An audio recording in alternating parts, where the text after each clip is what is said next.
Satu, dua, tiga. Saudara, andai kata kita hanya melihat agama dari luaran, mungkin hari ini masyarakat Malaysia kekal hanyut dalam prasangka. Sudah tentu kaum Melayu terkurung dalam lingkungan sendiri, kaum India asing dengan ikatan tempatan, manakala kaum Cina terus dipandang dari jauh.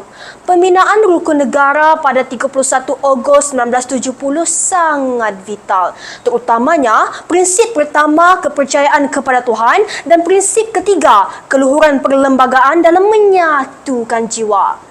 Namun, setelah nilai murni agama berjaya membina jambatan perpaduan, mengapa hari ini tembok perbezaan itu kita bina semula atas nama pegangan? Bismillahirrahmanirrahim. Assalamualaikum warahmatullahi wabarakatuh dan salam perpaduan. Sekalung apresiasi saya hulurkan buat peneraju acara, kombinasi kehakiman intelektual dan berkarisma, penjaga masa yang setia dengan detiknya. Seterusnya, rakan-rakan mahasiswa, pendukung aspirasi bangsa yang saya hormati sekalian. Hadirin, hari ini kita akan membedah sebuah mauduk pidato yang amat signifikan dengan kelangsungan watan kita. Kepercayaan kepada Tuhan dan keluhuran perlembagaan, titik pertemuan perpaduan masyarakat majmuk. Secara konseptualnya, kepercayaan kepada Tuhan dan keluhuran perlembagaan merupakan dua wajah yang saling melengkapi dalam membina sebuah negara bangsa. Jika kepercayaan kepada Tuhan menjadi kompas moral yang membimbing nurani setiap insan, keluhuran perlembagaan pula menjadi paksi keadilan yang mengimbangi hak serta tanggungjawab setiap warga negara. Sinergi kedua-duanya bukan sahaja memelihara keharmonian, malah menjadi titik pertemuan yang merapatkan jurang kepelbagaian demi memperteguh perpaduan masyarakat majmuk. Sidang Pulawangsa yang intelektual. Indikator saya yang pertama, kepercayaan kepada Tuhan mempertemukan masyarakat majmuk menerusi penghayatan nilai etika universal. Secara lahiriah, Malaysia merupakan sebuah himpunan budaya dan keagamaan.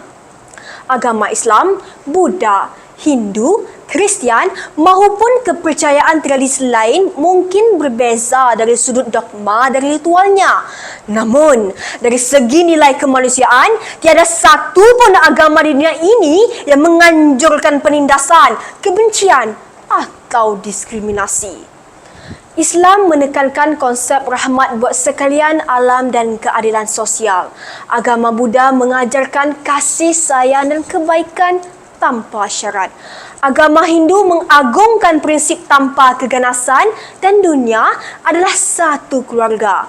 Manakala agama Kristian berpaksikan ajaran kasih sesama manusia. Apabila setiap individu berpegang teguh kepada ajaran agama masing-masing, titik persamaan ini mewujudkan landasan kefahaman yang kukuh.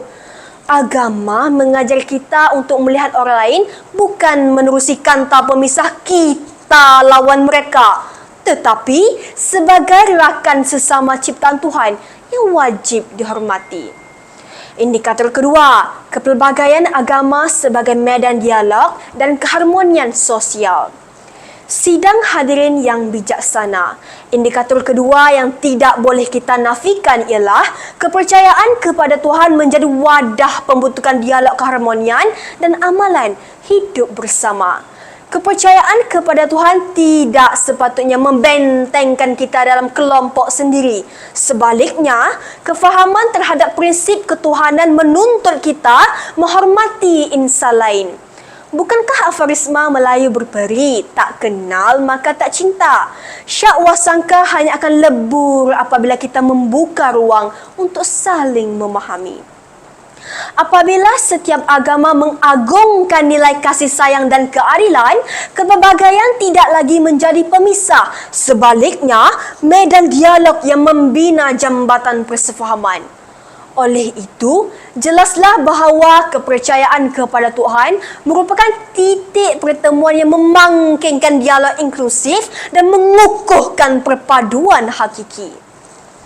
Hadirin pewaris amanat Nusa. Indikator saya yang ketiga, keluhuran perlembagaan menjadi pasak penyatuan masyarakat majmuk. Hal ini demikian kerana Perkara 8/1 Perlembagaan Persekutuan menjamin bahawa semua individu adalah sama rata di sisi undang-undang serta berhak memperoleh perlindungan yang sama rata.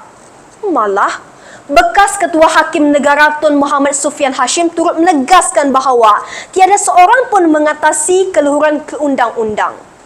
Peruntukan ini membuktikan bahawa perlembagaan menjadi payung keadilan yang menaungi seluruh rakyat tanpa mengira kaum, agama dan keturunan. Dalam usaha memelihara keharmonian negara, bak kata aforisma melayang berperi, bersatu teguh, bercerai roboh.